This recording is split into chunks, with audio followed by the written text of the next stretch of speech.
Observe this woman who approaches stealthily. Her name is Charlotte, and she is a candy seller. While the woman in the car is distracted, Charlotte takes some photos on her cell phone and sets them as wallpaper.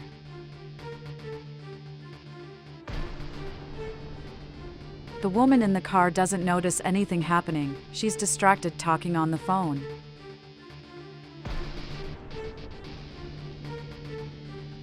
Charlotte draws Francine's attention and says the cell phone is hers.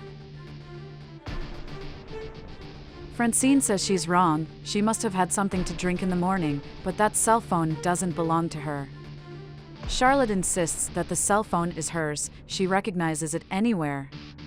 Francine takes a good look at her and says a person like her would never have such a good cell phone, and asks Charlotte to stop wasting her time with nonsense. The vendor says the cell phone is hers, and she won't leave without it. She tries to grab the phone, but Francine immediately tells her to back off. Charlotte asks her to return the cell phone, but Francine won't give up the phone she bought with her hard-earned money, she won't do it. Charlotte says the cell phone doesn't belong to Francine, she recognizes the things that are hers and tries to take it back. Francine won't give up so easily and doesn't hand over the phone. She wants to know what Charlotte wants to leave. Charlotte replies that she just wants what's hers back. Francine wants to know since when a person like Charlotte, from that class, could have such an expensive cell phone like hers. When will she understand that? Charlotte can't go home without the cell phone. Francine is getting furious, Charlotte is bothering her, and she starts threatening the woman and the baby, saying she'll kick them out if she doesn't leave right now. She tells Charlotte to go sell candies elsewhere, to disappear from there. Charlotte has already warned that she won't leave without her cell phone. Francine has already said several times that the cell phone is hers, she won't give it to anyone, and tries to expel the woman, asking her to leave, to vanish from there. Francine says all this is Charlotte's fault. Julie appears and asks what's going on. Francine replies that this filthy woman is bothering her, insisting that this cell phone is hers at all costs, but it's a lie, Francine worked hard to get it. Charlotte insists that this is not the truth. If it's a lie, Francine wants to know how a candy seller could have such an expensive cell phone like that. Charlotte acknowledges her profession but says she can have a cell phone like that. Julie asks if it's possible that Francine mistakenly took the cell phone, but Francine finds that absurd and says it's Julie who is mistaken for thinking that a woman like Charlotte could have such an expensive cell phone. Just look at the horrible clothes she wears, she's practically a beggar, and beggars don't have cell phones. Instead of looking for something useful to do, Charlotte stays there bothering her. Francine says she can indeed have expensive things. Look at her, always well-dressed and classy, sophisticated, with a real job and can have expensive things like that cell phone. Julie realizes that Francine really doesn't seem like a thief.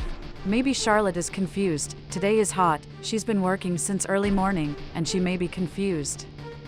Charlotte says she's not confused, she's telling the truth. Even in the midst of a crowd she would recognize the cell phone. Julie asks Charlotte to accompany her. She's going to buy some water and something to eat to see if she calms down and thinks better.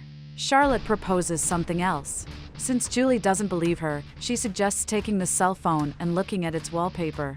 Julie accepts and asks for the cell phone. Francine hands it over, albeit unwillingly. Julie says the cell phone really belongs to Charlotte, and there's the proof. Francine is shocked to see the photo. It can't be, there must be something wrong, this can't be happening. Julie hands the cell phone to Charlotte and apologizes for judging her. Charlotte thanks her for helping.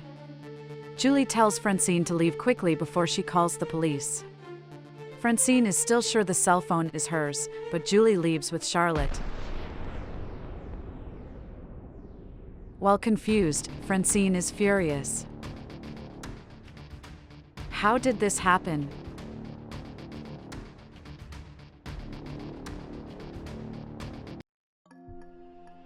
Charlotte is happy, she finally succeeded. This cell phone is even more expensive than hers, and that makes her happy. Julie finds this strange and asks if it's really hers, but Charlotte says yes, so Julie wants to know what she does with two cell phones.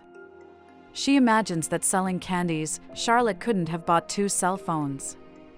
Charlotte says both are hers, and Julie wants to know how a person who sells candies on the street can have money to buy two cell phones. She wants an explanation. Charlotte says she got it with a lot of effort and dedication, but Julie wants to know the truth.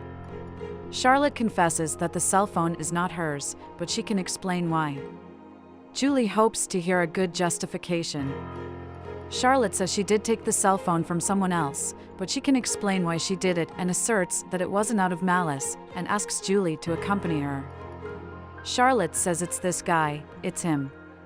She calls him. The man asks who's talking to him. Charlotte asks him to stay calm, hands him the cell phone, and says it belongs to him. The man feels it's his cell phone. He hadn't realized he lost it, but Charlotte says he didn't lose anything. Earlier, Francine was walking down the street when she noticed the beautiful cell phone in the blind man's pocket. She pretends to bump into him and manages to grab the cell phone. Then she starts pretending to feel sorry that she bumped into him unintentionally and apologizes for her lack of attention. She didn't want that to happen. Charlotte perceives everything from afar and finds it absurd that the woman is taking advantage of a person with a disability. The man says it's okay, she doesn't need to worry, nothing happened. Francine says she needs to go and says goodbye. The man says goodbye and thanks her. Charlotte won't let things stay that way. She goes after Francine.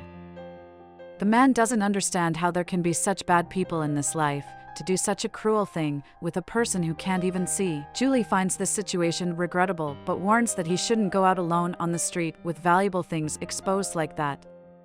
He explains that he needed the cell phone to pick up his daughter who is nearby.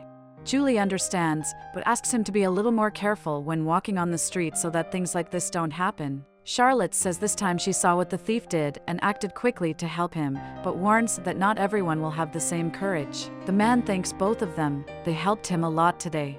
Charlotte says he doesn't need to thank them, and now he can go in peace. Julie realizes she owes Charlotte an apology. She has a wonderful heart for having helped that blind man. She believes that God will still bless Charlotte a lot because of her good deeds, she and the baby. She will have many opportunities in life. Charlotte thanks her for the kind words, but she couldn't help but help that man. She understands life's difficulties because she goes through many of them during the day while selling candies on the streets with the baby in her arms. She couldn't help someone in need like that man. Julie is very happy to see this beautiful attitude and congratulates Charlotte for it.